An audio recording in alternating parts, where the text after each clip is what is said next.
সেইটো দিয়া হ'ব লাষ্ট যেটো এপইন্টমেন্ট আছে 1000 সেই এপইন্টমেন্টটো হোৱাৰ পিছতে ফাইনেল পিকচাৰখন ওলাব যে কিমানে পালে আৰু নাপালে যেহেতু এতিয়াও আৰু 1000 নিযুক্তি হ'ব অহা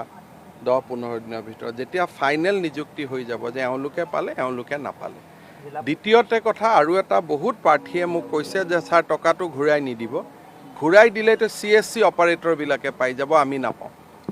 সেই সমস্যাটাও আছে সেই কাৰণে আমি আৰু এটা কৰিব পাৰো যে অহাবাৰ পৰীক্ষা হলে এখেতসকলক বিনা ফিজ আমি পৰীক্ষাত